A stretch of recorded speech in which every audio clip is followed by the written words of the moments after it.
Halo bro, Assalamualaikum warahmatullahi wabarakatuh. Kembali lagi dengan saya Dafan Mulifa di Mulifa Channel.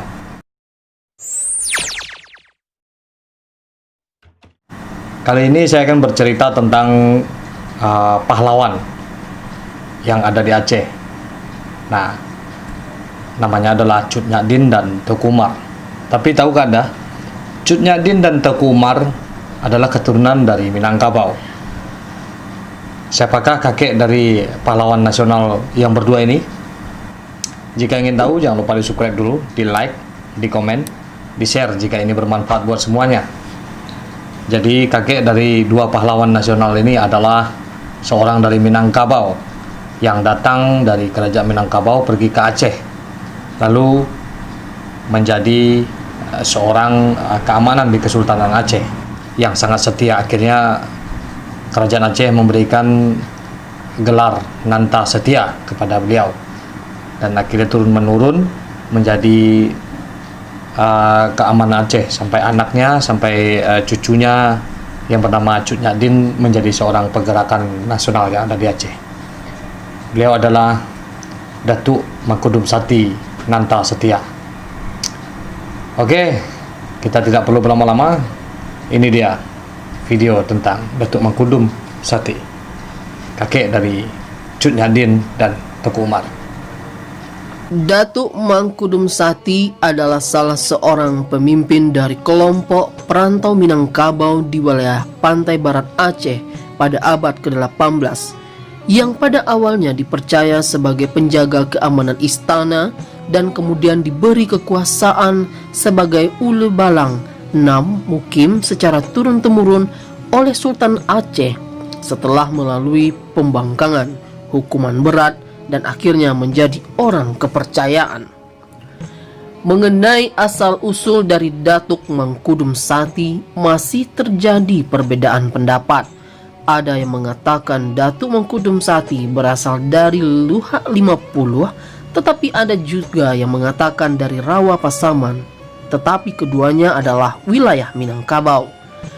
Ia dan pengikutnya pergi merantau ke wilayah pantai barat Aceh atau sekitar Maulaboh sekarang, sekitar abad ke-18 ketika Kesultanan Aceh diperintah oleh Sultan Jamalul Badrul Munir 1711 sampai 1733.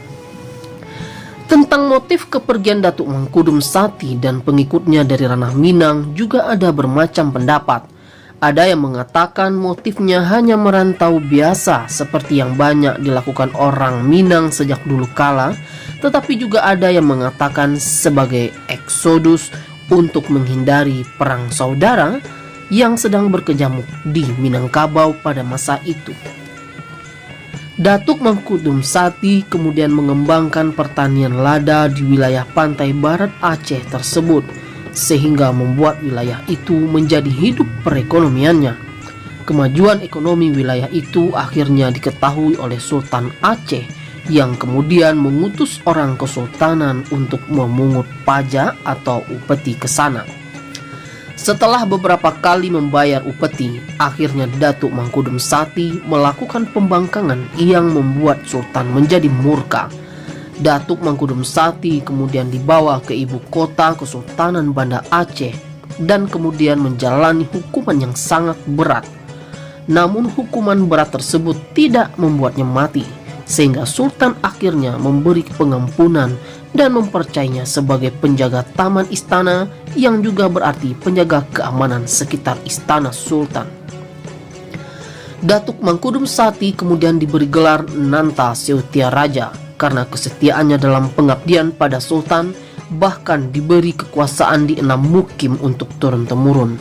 Ia mempunyai 2 orang putra, yaitu Tengku Nanta Setia dan Tengku Cut Mahmud. Sepeninggal Datuk Mangkudum Sati, anaknya yang bernama Tengku Nanta Setia melanjutkan kepemimpinan sebagai Ule Balang Nam Mukim.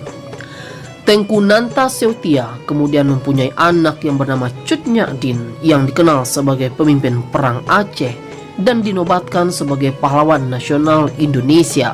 Sedangkan Tengku Ahmad Mahmud yang menikah dengan adik Ule Balang Maulaboh mempunyai anak yang bernama Tengku Umar. yang juga dikenal sebagai pemimpin Perang Aceh dan juga dinobatkan sebagai pahlawan nasional oleh pemerintah Indonesia.